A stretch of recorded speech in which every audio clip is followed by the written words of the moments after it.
E aí, pessoal, tudo bom com vocês? Bem-vindos a mais um vídeo do nosso canal na temporada Ilhabela. E hoje eu trouxe aqui comigo um convidado muito especial, Felipe. Felipe trabalha com ostra, Felipe é biólogo e ele faz um serviço muito maravilhoso, ele tem a Enfim Ostras. E ele vai contar um pouquinho sobre o que é a ostra, quais as diferenças entre as ostras, como fazer um serviço de ostra. Felipe, fala um pouquinho do seu trabalho e da sua vida no mundo marinho, assim, vamos dizer, dos moluscos. Legal, então, prazer estar aqui com você, falando para todo mundo. Eu trabalho especificamente oferecendo uma degustação das melhores ostras que eu encontrar no nosso país. Então, é um serviço que proporciona apreciar cada detalhe de cada tipo diferente de ostra, de cada lugar diferente do Brasil que a gente tem. A gente, graças a Deus, tem no nosso país, o nosso território todo dispõe de ostras, fazendas marinhas quase em todos os estados.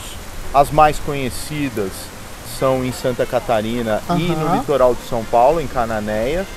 E eu procuro fazer um crivo, uma seleção desse produto, oferecendo a degustação aí com o meu serviço de abertura. Muito legal. E o que você trouxe hoje pra gente provar então, aqui? Hoje a gente conta com duas espécies aqui diferentes, tá? Uma é a espécie mais comum que a gente tem no Brasil, que é a ostra nativa.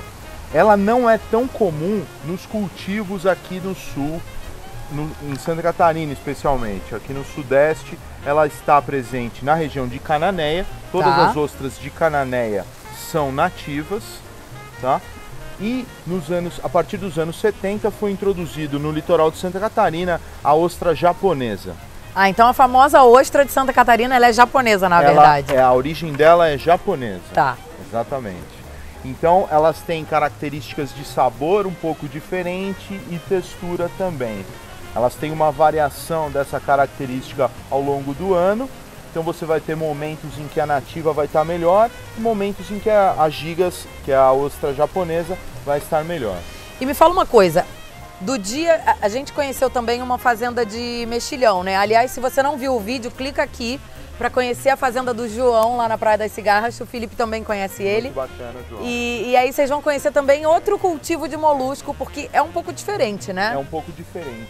O mexilhão, ele tem um trabalho pontual quando você o coloca, quando é jovem ou juvenil, e você o fixa numa estrutura, numa corda, e lá ele permanece até o momento da colheita. Tá. Não há então o manejo, vamos dizer.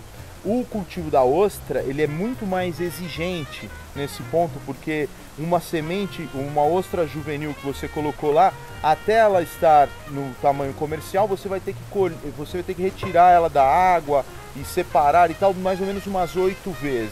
E quanto tempo a ostra precisa para ficar num tamanho comercial, vamos dizer assim? Nesse período, ela vai durar mais ou menos 1 ano até que ela chegue no tamanho comercial. 1 ano.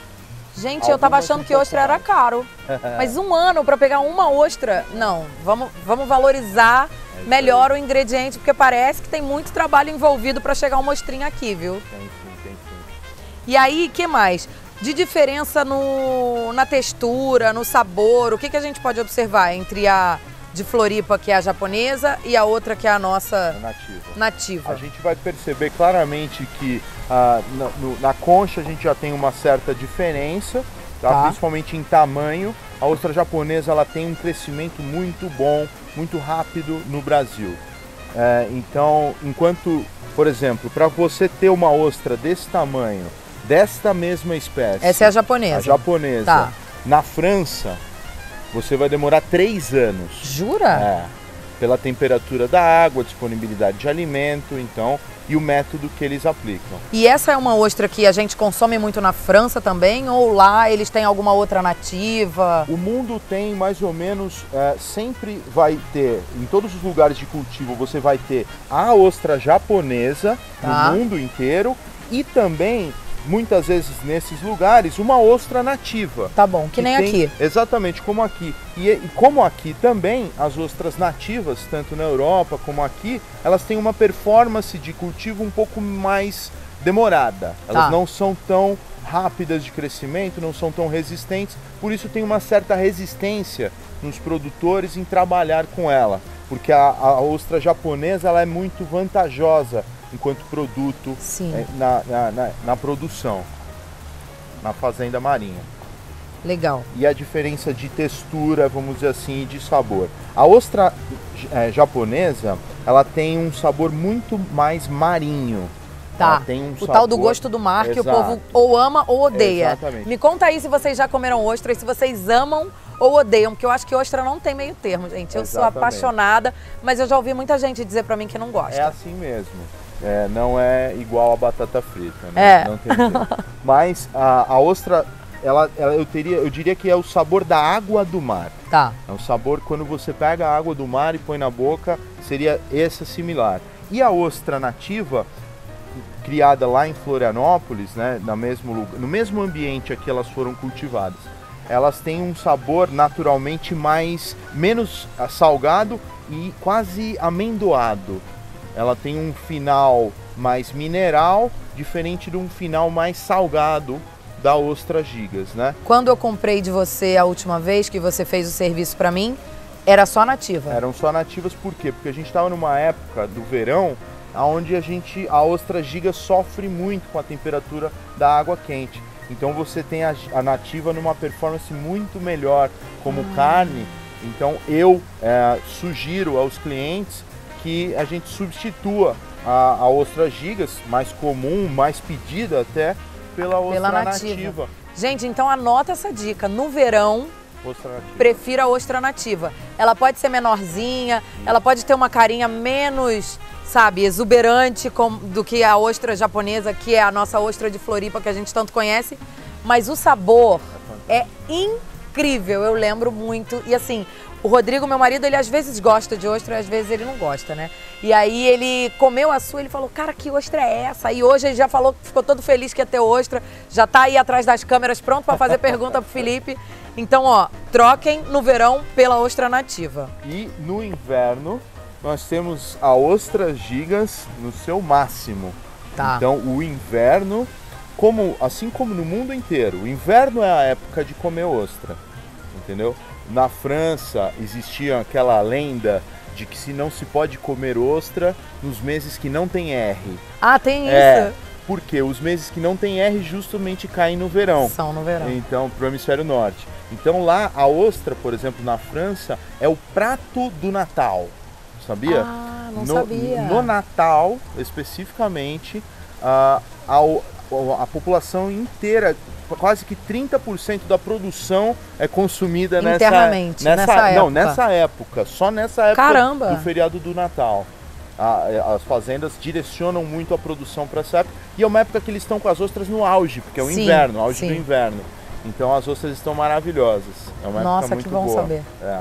Agora eu preciso passar um Natal lá para poder comer ostra lá, para comparar. Bom, e aí você falou o tempo todo que elas vêm de Florianópolis. Elas estão vivas aqui? Estão vivas aqui. Como que elas chegaram aqui nesse frescor todo? A gente tem que estar em contato com pessoas que transportam da maneira correta. No caso aqui, essas ostras elas chegam para mim através da Santa Ostra, que é uma empresa que faz esse translado refrigerado, tanto aéreo como o terrestre. Ela é só a transportadora? Ela é transportadora. Tá, e ainda tem a fazenda. Aí a fazenda produtora, eles têm também uma pequena produção, a Santa Ostra, mas o principal produtor, dessas ostras aqui, se chama Paraíso das Ostras. Se vocês quiserem dar uma pesquisada lá, tem o Instagram, tem o site deles, é bem bacana. Eles são pequenos produtores em Florianópolis e atendem ali a região e também distribuem ostra para outros estados. Sim. Dessa mesma maneira, porque eles têm o selo de inspeção federal. Isso é muito importante saber, gente. Então as instalações todas fiscalizadas, análises de água e da qualidade da carne da ostra semanais. Olha, isso é muito bom. Análises semanais. E isso faz com que a gente tenha segurança. Pois é. Segurança com ostra é um ponto que eu queria chegar também, porque muita gente tem trauma, ou conhece alguém, ou vira e mexe, aparece uma notícia de alguém que comeu ostra na praia e faleceu, ou ficou muito mal no hospital. Eu queria que você me ajudasse a entender, Felipe, para a galera entender também se isso é mito, se é verdade, como que é, por que essa ostra tinha essa bactéria, se a ostra estava doente ou não. Conta um pouquinho pra gente de como funciona isso. Bom, primeiramente, isso não é mito, infelizmente, isso é verdade, tá? E só que a culpada não é a ostra. A culpada ou os culpados são as pessoas que a manipulam ou tiram de lugares onde você não tem esse acompanhamento. Entendi. Então, se você retirar a ostra, a gente descer na balsa aqui de Ilhabela, tem cheio de ostra. Ah, tem? Tem cheio, os pilares, tudo selvagem. ali, selvagens. Tá. Estão ali grudados. Se a gente for lá e pegar aquela ostra, isso é um exemplo exagerado, tá? Mas o que acontece? Muitas vezes as pessoas não se preocupam em ter certeza ou segurança da origem da ostra, optam por caminhos mais baratos e que podem ter produtos de origem não conhecida e não há fiscalização nessa origem, nessa produção. A ostra ela é um bioacumulador. Então ela filtrando a água do mar, ela vai acumular toxinas, metais pesados, assim como também ela acumula coisas positivas, como as gorduras, os ômega 3, os minerais da água do mar. Então ela é um bioacumulador para os dois lados. Tá. Se ela estiver num ambiente ruim, ela vai acumular coisas ruins. E isso pode não ser prejudicial diretamente para ela. Tá. Você vai olhá-la e ela vai estar normal. Ela tá super saudável com aquela bactéria, porque faz parte da alimentação dela. É um alimento para ela. A célula é um alimento. E para nós, se você comê-la e cru, aí sim você vai ter um problema. Então a culpada, né, não é ela. Seriam as pessoas que sujaram o ambiente e aquelas outras pessoas que pegaram as ostras dos ambientes não seguros. Muito bom. Então, se você quiser ter uma ostra, procure sempre uma fazenda marinha que tem fiscalização, que tem um produto de uma maneira oficial, que vende para você com nota, porque ela vai ter isso, a rastreabilidade desse produto. Ela vai poder te falar quando que aquele lote foi semeado, da onde veio a semente, quanto tempo ficou na água, todas essas informações você vai ter com a Fazenda Marinha. Isso é muito importante, gente. Então, assim, cancela o medo. Não é para você não comer ostra. Exatamente. É para você comer ostra com muito prazer e deleite. Exatamente. De um fornecedor que você possa confiar. Então, vai num restaurante que você conhece, que você confia. Exatamente. E aí, tem medo, ela crua, ela gratinada, ela no vapor. Gente, ostra é maravilhoso de todo jeito. Agora vamos para a parte que eu tô ansiosa, que eu quero abrir essas bichinhas aqui então, vamos e comer. Então, uma brincadeira aqui. Me fala uma coisa, como que é a maneira ideal de servir ela assim crua em natura? Eu sugiro que as primeiras ostras que a gente vai degustar nessas situações, a gente ponha sobre ela, ou junto, o mínimo de acompanhamento possível. Tá bom. O ideal seria um pouquinho de limão, apenas, para que você possa sentir o sabor da ostra. O limão ele não interfere, ele realça o sabor, né? Então, só com um pouquinho de limão é a minha recomendação inicial. Aí depois, claro, as variações com os molhos, os mignonetes, diferentes países têm diferentes tradições de acompanhamento. Sim. Isso é muito regional. Na faculdade, quando eu fiz cozinha clássica, né? O chefe ensinou pra gente colocar tinha uma cebola bem picadinha, pequenininha, uma cebulete bem picadinha. Esse é o mignonete. Mignonete, famoso. Explicando pro povo entender. Exatamente. Faz um monte de coisa bem picadinha, bem lindinha. E aí você vai enfeitando sua ostra assim e come tudo junto. É muito maravilhoso. Mas eu sou do time do limão, eu boto até às vezes um salzinho de nada. Mas a nativa, ela é adocicada, ela tem um sabor que nem sal eu coloco. Aqui a gente já tem um exemplo de uma situação que é o porquê de eu estar aqui fazendo esse serviço. Durante o processo de lavagem da ostra, eu não tinha visto isso de verdade. Tá vendo a concha aqui, ó? Foi quebrada. Ela tem um furinho. Então, a concha foi quebrada. Vem fazer aqui. detalhe do furinho, vem. Com isso, o que acontece? A ostra desidratou. E aqui você pode ver que tem uma peliculazinha, então você fala, nossa, mas é nesse nível? Pro meu serviço, sim, é nesse nível. Essa ostra eu não serviria. Mas aí, se por acaso eu sou leiga e recebi essa ostra num restaurante, a chance de eu passar mal? Não, é pequena. Muito pequena? É pequena. Porém, então, a única coisa é que ela é maior do que uma que não tem isso. Tá, mas a única coisa é que ela não seria servida por você por causa do padrão que você quer que a gente deguste aqui. Isso. Mas não é uma ostra que tá doente ou nenhuma forma. Mas ela tem mais risco, mas por quê? Porque a ostra, ela é vedada. Tá, ela é um ambiente totalmente vedada. Ela hermético. Hermético, ó. Não, ó, pinga água aqui porque ela já porque ela tá molhada do gelo. Água, tá, tempo fora do gelo. Porém, ela é hermética, ela tem que ser. Para que a gente possa ter a plena segurança e o prazer de degustar a água, tomar água, tudo. Então, essa aqui é um exemplo de uma situação, e aqui eu vou dispensá-la, tá? Porque eu zelo muito pela segurança e pela qualidade do sabor que vocês vão sentir. Então, tchau, tchau. Aqui nós eu fico morrendo de dó, gente. É, todo mundo, mas é assim eu fico mesmo. Morrendo de dó, porque é um bichinho, né? É um bichinho que tá aqui e o nosso objetivo é honrar o ingrediente ao máximo, mas a gente não pode deixar de lado a nossa segurança também. Então, isso é muito importante. Se o cara tá dizendo que não é para comer, quem sou eu para comer? Aqui a gente teve um caso também, né, de um furo. O segunda na sequência. Mas aqui, mais um furinho. Eu vou falar pra você, essa, ela tem muito menos aspecto de desidratada do que essa, né? Sim. Você vê que olha a redução do volume corporal. Sim. Tá vendo? A ostra tem que estar aqui, ó, na borda da concha. Essa aqui ela já tá muito mais próxima. Sim. De estar na borda da concha, né? Isso é um comparativo válido. Porém, eu também não vou. Ai, meu Deus! Desculpa. 2 de 2, socorro! Desculpa, é assim mesmo. Aqui pra você ver que não tem armação. Aqui temos uma plena. Ai, olha gente. A diferença. Ô, Felipe, eu tô vendo que você passa a faca embaixo e corta o músculozinho. Eu trabalho com a abertura lateral. Tá. Tem gente que trabalha com a abertura de dobradiça, que eu chamo, a abertura por trás. Não tem certo e errado. É como a pessoa se sente melhor, de acordo com o equipamento, tipo de ostra e experiência individual. Eu sempre uso essa abertura lateral, por quê? Porque na anatomia da ostra, o músculo dela, você percebe, ele é nesse quadrante superior direito, sempre, de toda a ostra. Então, isso é um pouco de biólogo, né, de anatomia. Eu entro com a faca aqui, corto o músculo, você vê que bem rente aqui. Já foi cortado bem rente. Não deixo na concha, porque o músculo é grande parte do sabor da ostra.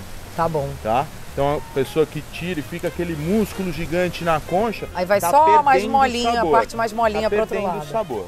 Tá. Então aqui ela tá aqui, ela está presa por esse mesmo músculo que do outro lado. Em cima, ela está presa embaixo. Eu vou simular aqui, ó, uma soltada com ela ainda presa, para que você perceba que ela está presa ainda. Vou passar, eu viro a concha, eu abro a primeira assim, depois eu viro a concha para cima, por ser destro, para cortar o músculo. Aqui rente, ó, bem rente. Pra ter, e aqui eu viro para garantir. Dá uma viradinha para ela ficar e ela fica bonita desse lado, né? Exatamente. Fica bem. Queira ou não, aqui eu não danifiquei, mas na maioria das vezes a gente danifica a parte de cima quando vai abrir. Sim. E quando você vira, ela tá intacta, ela tá intacta, na parte tá de baixo. Linda. Então a gente procura contribuir para um aspecto um pouco melhor, já que existem tantos lados negativos, a gente tenta oferecer e facilitar a vida do freguês, né? Porque a gente agora pega e faz assim, ó. Exatamente. E ela vem com tudo. Aliás, se você quiser aqui degustar, não, já quero, óbvio. Câmeras, óbvio que eu quero. Esse esforço. Vamos lá, hein?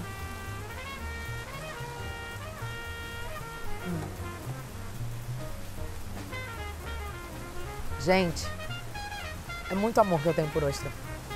É muito boa. Muito. Eu sou a maluca do sal. Eu não coloco um pingo de sal. Ela é muito saborosa. Deu uma prejudicadinha. Você tem, ó. Eu vou fazer uma experiência aqui com você. Experimenta só isso aqui. Isso aqui é o músculo. É o músculo. Você vai sentir um gosto de vieira, docinho, sem o sal, né? Quase uma vieira. E com uma textura completamente diferente. Exatamente. Firmezinha. Firme, totalmente diferente. O que o povo reclama da ostra, o músculo não tem. Não, e por que é importante para mim o músculo estar presente no sabor? Porque ele compõe, ele dá esse lado adocicado. Sim, ele equilibra o sabor dela todo. Que tem grande parte do umami, vamos dizer, ele é quase doce. Sim. Eu diria, né? O umami, esse sabor entre o que não é... É o quinto sabor. É o quinto sabor, exatamente. Que a ostra tem bastante desse quinto sabor. Assim como o queijo parmesão, sim, que é famosíssimo pelo umami.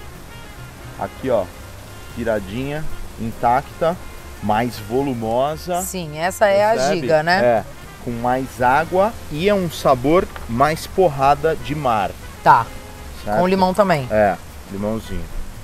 Nosso gelo está indo embora com o vento. Saúde, pessoal, porque esse negócio aqui é saúde pura.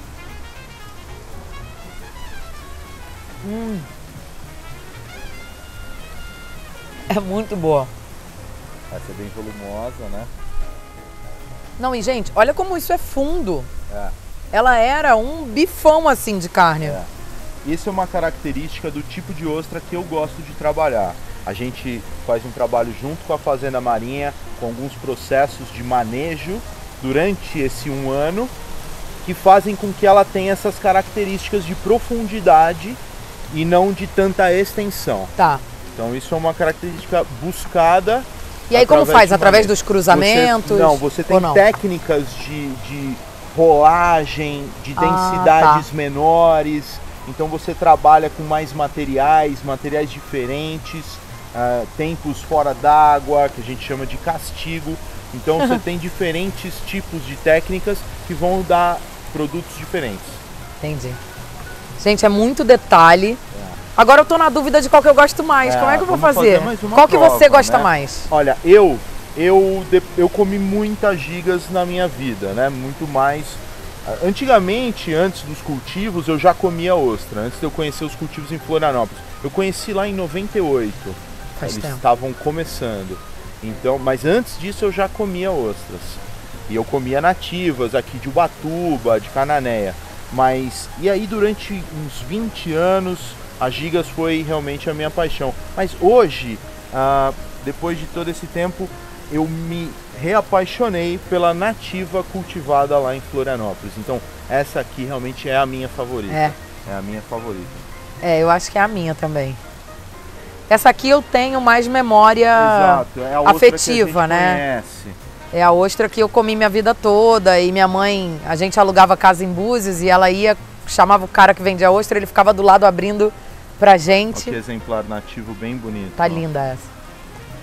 Plena, você vê a hidratação dela toda, o tamanho quase chegando na bordinha. Próximo da borda.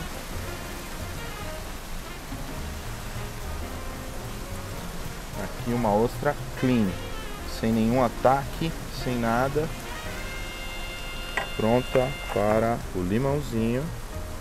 Gente, que almoço maravilhoso que eu tô tendo aqui.